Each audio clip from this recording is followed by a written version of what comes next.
اعوذ باللہ من الشیطان اللعین الرجیم بسم اللہ الرحمن الرحیم۔ ناظرین محترم السلام علیکم ورحمۃ اللہ۔ حضرت بی بی زینب سلام اللہ علیہ کا وہ تاریخی خطبہ جو دربار یزید میں دیا۔ حضرت بی بی زینب سلام اللہ علیہ اپنی والدہ حضرت بی بی فاطمہ زہرا سلام اللہ علیہ کی طرف ظالموں کے سامنے قد بلند کرتے ہیں، بڑے دربار میں خدا کی حمد و ستائش کرتی ہیں اور رسول اللہ صلی اللہ علیہ وآلہ وسلم و آل رسول پر درود بھیجتی ہیں اور پھر قرآن کی آیت سے اپنے خطبے کا آغاز کرتی ہیں اور فرماتی ہے، یزید تو یہ سمجھتا تھا کہ تو نے زمین و آسمان کو ہم پر تنگ کر دیا ہے اور تیرے گماشتوں نے ہمیں شہر بے شہر اسیری کی صورت میں پھرایا، تیرے زعم میں ہم رسوا اور تو باعزت ہو گیا ہے۔ تیرا خیال ہے کہ اس کام سے تیری قدر میں اضافہ ہو گیا ہے، اس لیے ان باتوں پر تکبر کر رہا ہے۔ جب تو اپنی توانائی و طاقت فوج کو تیار دیکھتا ہے اور اپنی بادشاہت کے امور کو منظم دیکھتا ہے تو خوشی کے مارے آپے سے باہر ہو جاتا ہے۔ تو نہیں جانتا کہ یہ فرصت جو تجھے دی گئی ہے اس میں تو اپنی فطرت کو آشکار کر سکے۔ کیا تو نے قول خدا کو فراموش کر دیا ہے کہ خدا فرماتا ہے کافر یہ خیال نہ کریں کہ یہ مہلت جو انہیں دی گئی ہے یہ ان کے لیے بہترین موقع ہے، ہم نے ان کو اس لیے مہلت دی ہے تاکہ وہ اپنے گناہوں میں اور اضافہ کر لیں، پھر ان پر رسوا کرنے والا عذاب نازل ہوگا۔ یہ سیدہ زینب سلام اللہ علیہ کے بڑے دربار میں یہ آیت کی تلاوت کرنی تھی، یعنی بی بی زینب نے یزید کو سرعام دربار میں جو ہے کافر کہا ہے۔ بی بی فرماتی ہے، پسر کا کیا یہ عدل ہے؟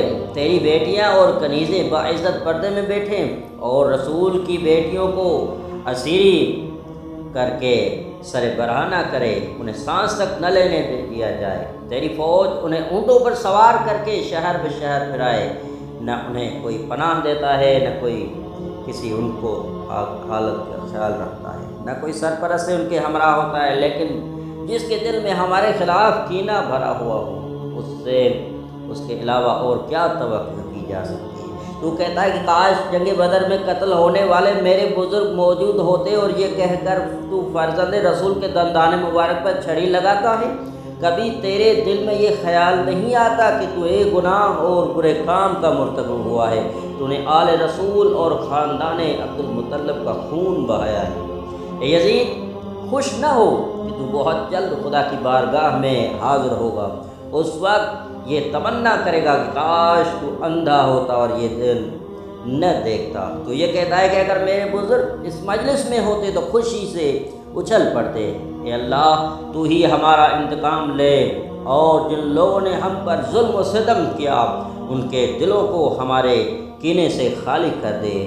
خدا کی قسم تو اپنی اوقات سے باہر آ گیا ہے اور تم نے اپنے اجداد کے ماضی کو فراموش کر دیا ہے۔ جس روز رسول اللہ صلی اللہ علیہ وآلہ وسلم رسول خدا ان کے اہل بیت اور ان کے فرزند رحمت خدا کے سائے میں آرام کرتے ہوں گے تو ذلت اور رسوائی کے ساتھ ان کے سامنے کھڑا ہوگا۔ یہ دن وہ روز ہے جس میں خدا اپنا وعدہ پورا کرے گا اور مظلوم ستم دیدہ لوگ جو کہ اپنے خون کی چادر اوڑھے گوشے میں خواب ہیں انہیں جمع کرے گا۔ خدا خود فرماتا ہے، راہ خدا میں مر جانے والوں کو مردہ مت سمجھو بلکہ وہ زندہ ہیں اور اپنے پروردگار کی نعمتوں سے بہرہ مند ہیں۔ تیرے باپ معاویہ نے تجھے ناحق مسلمانوں پر مسلط کیا۔ جس روز محمد صلی اللہ علیہ وآلہ وسلم دادخواہ ہوں گے اور فیصلہ کرنے والا خدا ہوگا اور عدالت الہی میں تیرے ہاتھ پاؤں گواہ ہوں گے، اس روز معلوم ہوگا کہ تم میں سے کون زیادہ نیک بخت ہے۔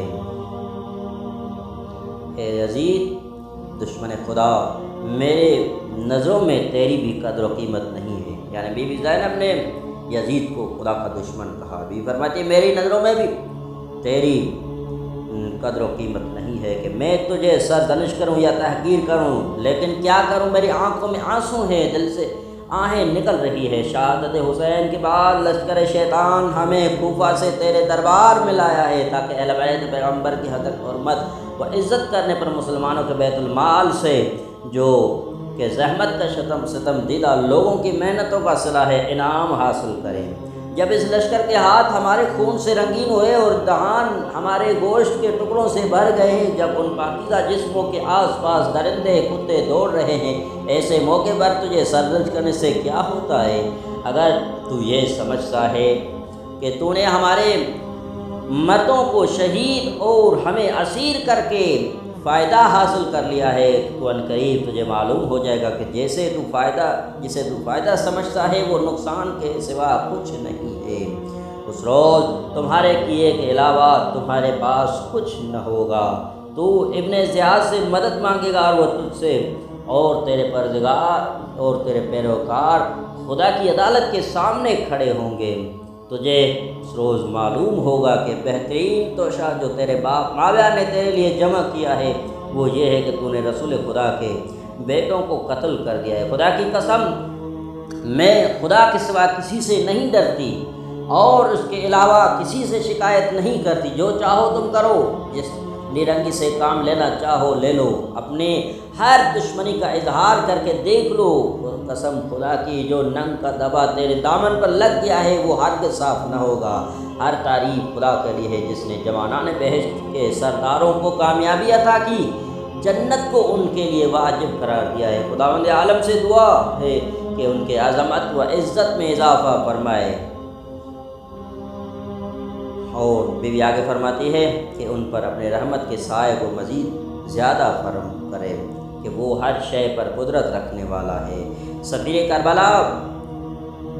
کربلا حضرت بی زینب کے خطاب سے مردہ ضمیروں میں بیداری ہو گئی۔ اس وقت شام والے رفتہ رفتہ عراق میں گزر جانے والے حادثے کی حقیقت سے آگاہ ہو گئے اور انہیں یہ معلوم ہو گیا کہ کربلا والے یزید کے حکم اور کوفہ کی فوج کے ہاتھوں شہید ہوئے رسول خدا کے نواسے حسین ابن علی اور یہ خواتین بچے جنہیں قیدی بنا کر دمشق لایا گیا ہے، یہ پیغمبر اسلام کے اہل بیت، یہ اس کا خاندان ہے جس کی جانشینی کے نام پر یزید ان پر اور دوسرے مسلمانوں پر حکومت کر رہا ہے۔ بازار حمدیات جہاں شہدائے کربلا کی عورتوں اور بچوں کو اونٹوں پر لایا گیا، خطبہ زینب سلام اللہ علیہ کے کبریٰ کہ سوختہ جگر اور تقوی سے سرشار دل سے نکلی ہوئی کلمات کا رد عمل یہ ہوا کہ پتھر دل والا بھی جب ایمان و تقوی سے سرشار اور خود کو ناتوان اور مد مقابل کو طاقتور سمجھنے لگا، چند لحظوں کے بعد ہی وہ قصر یزید میں موت کا سناٹا چھا گیا۔ یزید نے حاضرین کی پیشانیوں سے ناراضی اور نفرت کے آثار دیکھے تو کہنے لگا، خدا ابن مرجانہ کو غارت کرے، میں حسین کے قتل کو پسند نہیں کرتا تھا۔ اس کے بعد اس بات کی طرف متوجہ ہوا کہ اسیروں کو اسی حالت میں رکھنا مصلحت کے خلاف ہے، حکم دیا کہ انہیں دوسری جگہ منتقل کر دیں۔ قریش کی خواتین میں سے جو بھی ان سے ملنا چاہتے ہیں مل سکتے ہیں۔ زینب کی عظمت اور قوت قلب اس وقت اور اچھی طرح آشکار ہو جاتی ہے جب یزید کی مجلس میں آپ کی روحانی حیثیت اور خطبہ اپنا اثر قائم کرتا ہے۔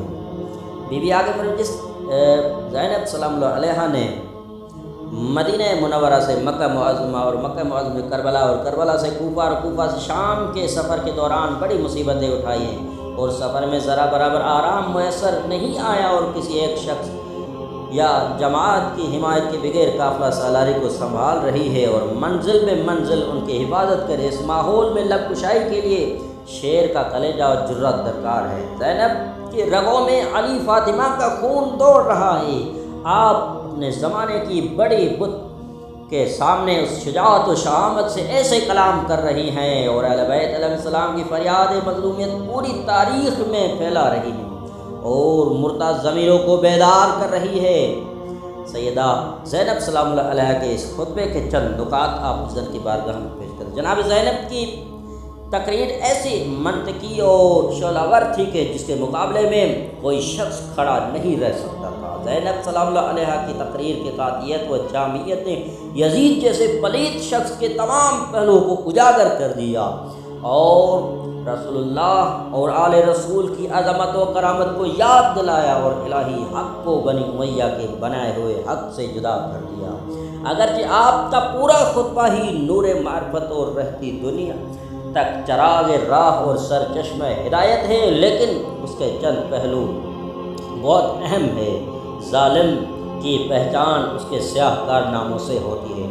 جناب زینب سلام اللہ علیہ کے خطبے کی روشن نکات میں سے ایک پہلو یزید کے خاندان کے سیاہ کارنامے اور ان کے نسل کی ناپاکی حقیقت کو بیان کرنا ہے۔ بی بی زینب سلام اللہ علیہ خاندان یزید کی پلیدیوں کو شمار کرتی ہیں اور کسی شخص میں ان کی تردید کی طاقت نہیں ہے۔